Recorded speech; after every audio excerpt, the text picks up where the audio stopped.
कांग्रेस अल्पसंख्यक प्रकोष्ठ के जिला चेयरमैन राणा आस मोहम्मद ने मीडिया से बातचीत की और कहा कि गांव जयधर में बकरा ईद को लेकर दो समुदाय के बीच जो टकराव की स्थिति उत्पन्न हुई थी वह आपसी सहमति और जिला प्रशासन की सूझबूझ से समाप्त हो गई है। कांग्रेस अल्पसंख्यक प्रकोष्ठ के जिला चेयरमैन राणा आस मोहम्मद ने मीडिया से बात करते हुए कहा कि जिला यमुनानगर के जयधर गांव में बकरा ईद को लेकर दो समुदाय के बीच में जो टकराव की स्थिति उत्पन्न हो गई वह आपसी सहमति और जिला प्रशासन की सूझबूझ से समाप्त हो गई है।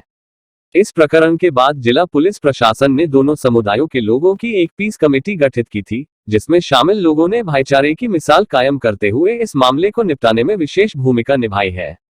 कमेटी का नेतृत्व कर रहे राणा आस मोहम्मद ने जिला पुलिस प्रशासन से हुई बैठक के बाद पत्रकारों से बात करते हुए कहा कि जयधर गांव में हुए सांप्रदायिक तनाव को समाप्त करने के उद्देश्य से पुलिस अधीक्षक कमलदीप गोयल ने विभाग की ओर से एसआईटी टीम का गठन भी किया था। टीम की कार्यकुशलता के चलते गांव में इस प्रकरण के बाद कोई भी अप्रिय स्थिति उत्पन्न नहीं हुई। वहीं पीस कमेटी के सदस्यों ने भी आपसी सौहार्द को पुनः स्थापित करने के लिए दोनों पक्षों को समझाकर मामले का निवारण करवाया। राणा ने कहा कि हमें किसी भी असामाजिक तत्व के बहकावे में आकर प्रेम और शांति को भंग न करके आपसी प्रेम और सौहार्द बनाकर रखना है। राणा ने कहा कि इस पूरे प्रकरण में जिला पुलिस की सराहनीय भूमिका के चलते दोनों समुदायों की भावनाओं का सम्मान किया गया और निष्पक्ष जांच हुई। राणा आस मोहम्मद जयधर गांव में पैदा हुई तनावपूर्ण स्थिति अब सामान्य हो चुकी है तथा भविष्य में दोनों पक्षों की ओर से एक संयुक्त कमेटी का गठन किया गया है, जिसका कार्य गांव में शांति व्यवस्था स्थापित करने होगा। राणा ने कहा कि जिला पुलिस अधीक्षक के दिशा निर्देश में दोनों समुदायों के द्वारा एक रक्तदान शिविर में भी लगाया जाएगा, जिसका उद्देश्य भाईचारे का उदाहरण प्रस्तुत करना होगा। मौके पर राणा आस मोहम्मद ने संपूर्ण समाज का आह्वान करते हुए कहा कि हमारे देश में विभिन्न जातियों धर्मों के लोग रहते हैं, लेकिन फिर भी हिंदुस्तान अनेकता में एकता की उदाहरण के रूप में पूरे विश्व में अपनी अलग पहचान रखता है। हमें इस पहचान को जीवित रखना होगा और भविष्य में यह संकल्प लेना चाहिए कि सभी धर्मों से बढ़कर मानवता का धर्म है, जिसका सम्मान हम सभी को करना होगा। जयधर गांव में जैसे हमारे डिस्ट्रिक्ट यमुनानगर में क्या पूरे हरियाणा में एक तरह से सामाजिक सौहार्द जैसे जयधर गांव में बिगड़ने के कगार पे था, लेकिन हमारे प्रशासनिक जो अधिकारी हैं, हमारे एसपी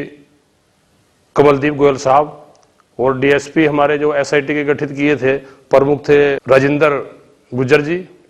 तो उन्होंने और मारूफ अली जी थे एसएचओ, तो मैं समझता हूं कि उन्होंने एक अहम अपनी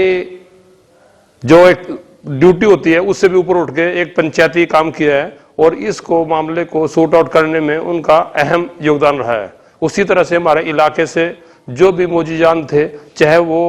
मुस्लिम समुदाय से हों और चाहे वो दूसरे मेरे समाज के भाई हों, तो सब ने जो मोजी आदमी थे सब ने मिल के इसको नज़दीक लाने की कोशिश की और उसमें मैं भी शामिल हुआ। तो मेरे को भी जो जिम्मेदारी सौंपी गई थी, तो मैंने कोशिश की कि आपसी सौहार्द ना बिगड़े, भाईचारा हमारा कायम रहे और इसी से गंगा जमुनी तहजीब से हमारा देश जाना जाता है। तो मैं समझता हूँ, मैंने पहले भी कहा था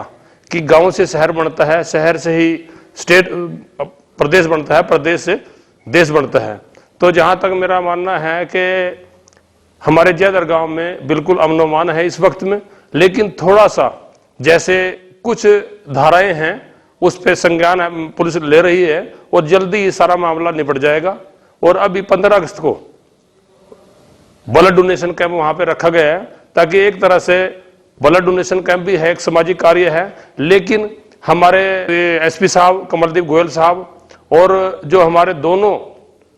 जो पीस कमेटी बनाई गई है दोनों समुदाय की, तो उनकी देखरेख में ये सब होगा। और एक तरह से ये अच्छी पहल है, दोनों समुदाय को बीच में जो थोड़ी सी दूरियां बढ़ गई थी उनको कम करने के लिए एक सार्वजनिक यानी